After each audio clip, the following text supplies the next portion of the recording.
We are here at the International Myeloma Society Congress in Rio de Janeiro in the beautiful country Brazil. And indeed, I've been speaking about the transformative role of bispecific antibodies in relapsed refractory myeloma. And I must confess that these immune therapies, whether CAR T cells or bispecific antibodies, are really making a true difference in the life of a relapsed refractory myeloma patient. And obviously, the results are really very good. Despite the disease characteristics and demographic characteristics of the patient included in the different trials being dismal, actually, these treatments are providing life-saving possibilities to many patients. Obviously, CAR T cells are a true revolution, I would say, in the field of cancer in general, but access is quite complicated in many places, and we have this issue of the so-called intention to treat, because we still need a few weeks to get the CAR T cells, and obviously not all patients are able to wait until they get the CAR T cells, and this is particularly true for the patient with aggressive relapse. And then we have also some patients who are elderly, frail, having comorbidities, who may not tolerate the potential complications of CAR T cells, especially CRS, ICANS, but also some long-term, long-lasting cytopenia. And this is where bispecific antibodies can provide a fantastic opportunity, because they are off the shelf, easy to use, and even in older and frail patients, even in patient with kidney failure, even in patient under dialysis. There are some case reports about this. So we're fortunate having drugs like teclistamab, elranatamab, which both are targeting BCMAs, a B-cell maturation antigen, being approved now.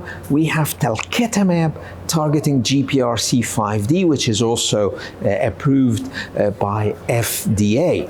And when we look closely into the results of the registrations trials of these different bispecific antibodies, I would say they are really unprecedented, because you can achieve more than 60% overall response rate, and these responses are VGPR, CR, stringent CR, so very high quality of responses in patients who are triple class exposed, triple class refractory, having extramedullary disease, and many other, I would say, high-risk features. Now, of course, this is the beautiful side of the story. The other side of the story that we need to tackle is mainly about the way we use these bispecific, because we're still facing the issue of opportunistic infections.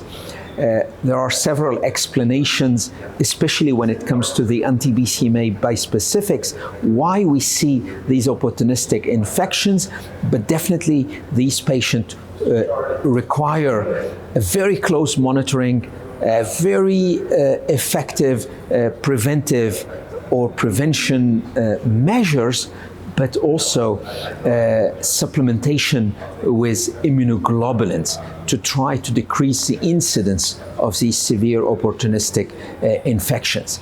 The other critical issue that we need to tackle, and we're still lacking data, although empirically people are starting doing many different way of administration, is about the length of the cycles and the duration of administration.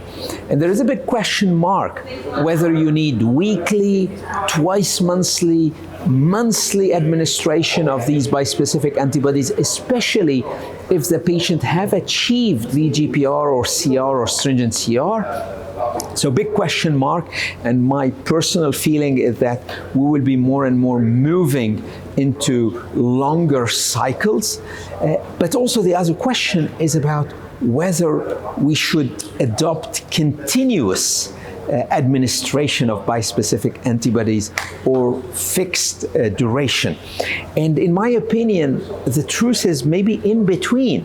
Maybe we need to hit hard in the beginning, a sort of an induction for a certain period of time, and then give a sort of a maintenance therapy with bispecific antibodies and not necessarily stop the treatment. But again, these are really very exciting questions, but at the end of the day, I think these are really, really very good news. And at this IMS Congress, we've seen longer follow-up data, confirmation about the efficacy and the safety profile of the bispecific antibodies.